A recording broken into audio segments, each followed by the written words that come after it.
ሰላም ጤና ይስጥልኝ እንደምን አላችሁ? ይህ የህልም መፍታት ቻናል ነው።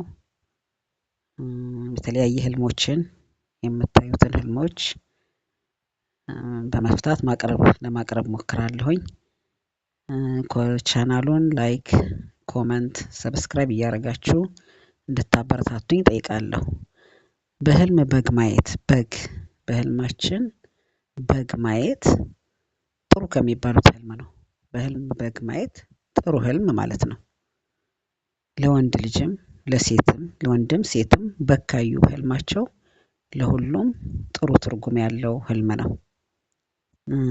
በህልማችን በግ ስናይ ልጅ መውለድ ሊሆን ይችላል። ላልወለደች ሴት በግ ካየች በህልሟ ልጅ ልትወልድ ትችላለች። ለሴት ላላረገዘች ሴት ደግሞ እርግዝና፣ እርጉዝ ለሆነች ሴት ደግሞ ወንድ ልጅ ማርገዟን ያበስራል። ላላረገዘችው እርግዝና ሲሆን ላረገዘችው ደግሞ ወንድ ልጅ ማርገዟን ያሳያል፣ ያበስራታል ማለት ነው። በህልሟ በግ ካየች። እሺ አሁን በዝርዝር አንዳንድ ፍች እናያለን። በህልም በግ ማለት አንድ ሰው በህልምህ በግ ስጦታ ሲሰጥህ ካየህ በህልምህ የተባረከ ልጅ ከፈጣሪ ተሰጠህ ማለት ነው። ይሄን ህልም ያየ ሰው የተባረከ ልጅ ሊወልድ እንደሆነ ይወቅ ማለት ነው። በህልም በግ ስታርድ ካየህ ሙስሊም ከሆንክ በዛው ባረድክበት አመት ሀጅ ታደርጋለህ። ሙስሊም ካልሆንክም ደግሞ የሌላም ሃይማኖት ለመጎብኘት ወይ ለጸሎት ወደሚሄድበት ሀገር በዛው አመት ትሄዳለህ ማለት ነው። ሁለተኛው በጣም የተጨነቀ ሰው በህልሙ በግ ሲያርድ ካየ ማለት ነው። በጣም የተጨነቀ ሰው በህልሙ በግ ሲያርድ ካየ ካለበት ጭንቅ ይወጣል፣ ካለበት ችግር ይወጣል ማለት ነው። ጭንቅ ላይ ሆነህ አንተ ጭንቅ እንዳለብህ ችግር እንዳለብህ እያወቅህ እያለህ በግ ስታርድ ካየህ ከዛ ከጭንቀትህ ልትገላገል መሆኑን ያበስርልሃል። የበግ ሱፍ ካየህ በህልምህ የበግ ሱፍ በጣም ጥሩ ከሚባሉት በጣም ቆንጆ ህልም ነው። የበግ ሱፍ በህልምህ ካየህ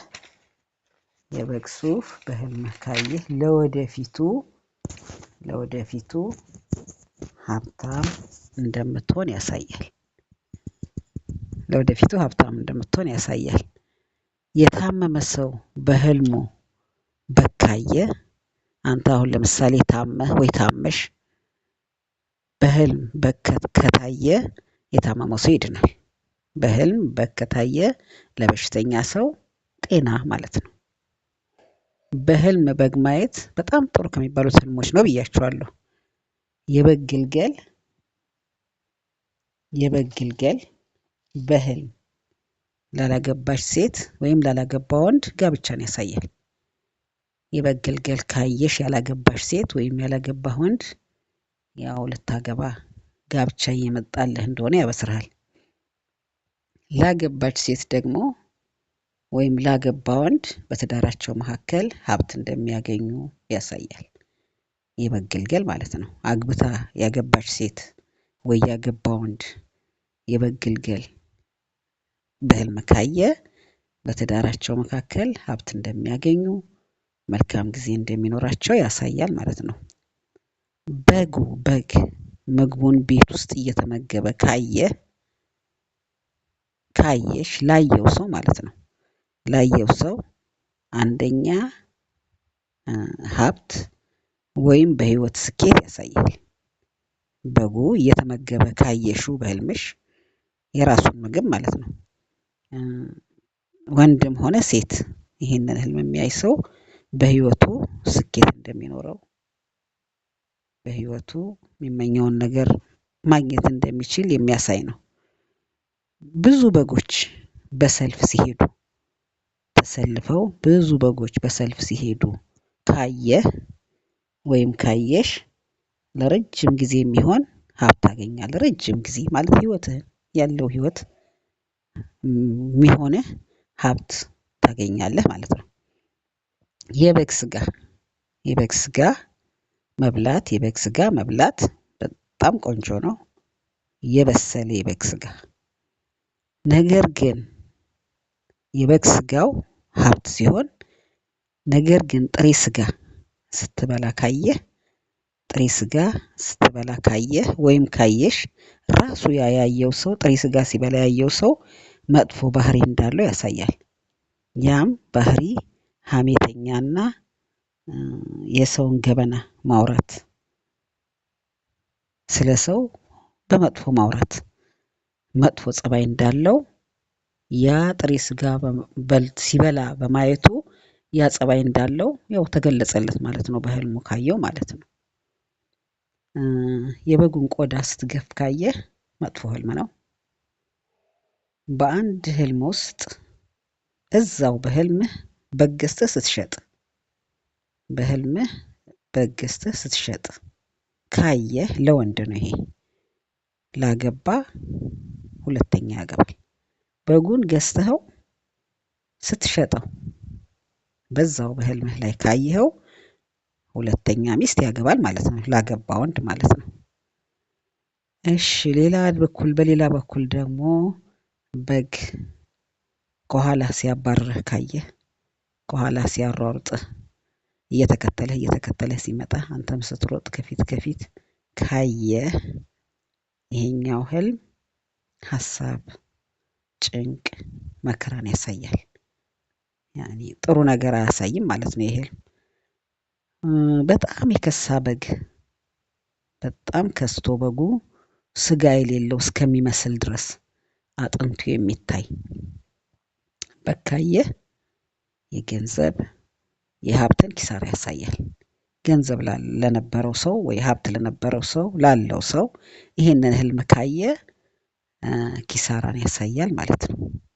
በጉ ከስቶ በጣም አጥንቱ እስከሚታይ ድረስ በህልሙ ካየው ማለት ነው። የበጉን ህልም በቀለም እንፍታ ካልን ጥቁር በግ አንዲት ሴት ጥቁር በግ ካየች፣ ያላገባች ሴት ከወንድ ጋር የፍቅር ግንኙነት ትጀምራለች። ነገር ግን ግንኙነቱ ዘላቂነት የሌለውና ወደ ትዳር የማይደርስ እንዲሁም በጣም ግንኙነቱን በመጀመሯ የምትቆጭበት ይሆናል። ይሄ ላላገባች ሴት ጥቁር በግ ካየች ማለት ነው። ያላገባች ሴት አሁንም ልጃገረድ ወይም ሴት ቡኒ ቀለም ያለው በግ ካየች በሁሉም ነገር ስኬታማ ነው የምትሆነው።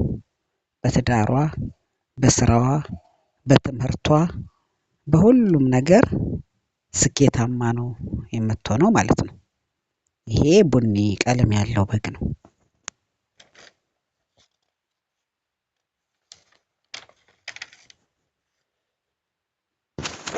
አንዲት ሴት በህልሟ ባሏ በስጦታ በግ ሲሰጣት ካየች፣ ያቺ ባሏ በስጦታ በግ ሲሰጣት ያየችው ሴት በቅርብ ጊዜ ታረግዛለች ማለት ነው። ሴትየዋ እርጉዝ ከሆነች፣ ያቺ እርጉዝ የሆነች ሴት ደግሞ ባሏ በስጦታ በግ ሲሰጣት ካየች የምትወልደው ልጅ ወንድ መሆኑን ያበስራታል ማለት ነው። በግ ከጀርባህ ሲሮጥ ብዬ በፊት ቀደም ብዬ ተናግሬያለሁ። በግ ከጀርባህ ሲሮጥ ወይም ሲያባርርህ ጥሩ ነገር እንዳልሆነ፣ መጥፎ ችግር፣ ጭንቀት ሊያስከትል የሚችል ህልም እንደሆነ ነግሬያችሁ ነበር። አሁን ግን በጉ በፊት ለፊት መጥቶ ለመጋጨት ወይም ከተጋጨ በፊት ለፊት ማለት ነው። ያ በጀርባ ነው፣ ይሄ በፊት ለፊት ነው። ላላገባች ልጃገረድ አስቸኳይ ጋብቻ ይመጣላታል። በአስቸኳይ በቃ አጭር ጊዜ የተቻኮለ መልካም ጋብቻ ይመጣላታል ማለት ነው። አንድ ወጣት ወንድ የበግ ስጦታ ሲሰጠው በህልሙ ካየ ሰው በግ ሲሰጠው በህልሙ ካየ በቅርቡ ያገባል። ያ ወጣት በግ ሲሰጠው ያየው ወጣት በህልሙ የሚያገባት ሴት ዝም ብላ ሴት አይደለችም። በመልኳ፣ በጸባይዋ፣ በስነ ምግባሯ የተመሰከረላት ሴት ማለት ነው። ምርጥ የሆነች ሴት ፈጣሪ እንደሚያመጣለት ማወቅ አለበት ማለት ነው። በመጨረሻም ነጭ በግ በህልም ማየት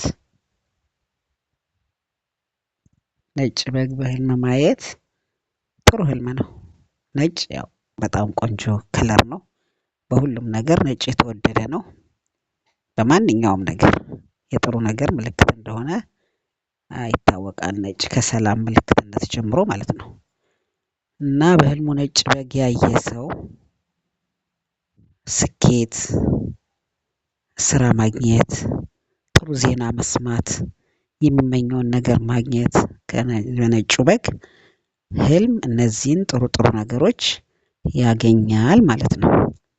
እንግዲህ ለዛሬ ይሄንን ይመስላል የፈታሁላችሁ የህልም ፍቺ። ሰብስክራይብ፣ ኮመንት፣ ላይክ እያደረጋችሁ እንዲሁም አስተያየታችሁን በኮመንት እየጻፋችሁ አበረታቱኝ። እኔም እንግዲህ በተከታታይ የተለያዩ ነገሮችን ህልሞች በመፍታት አቀርብላችኋለሁ ማለት ነው።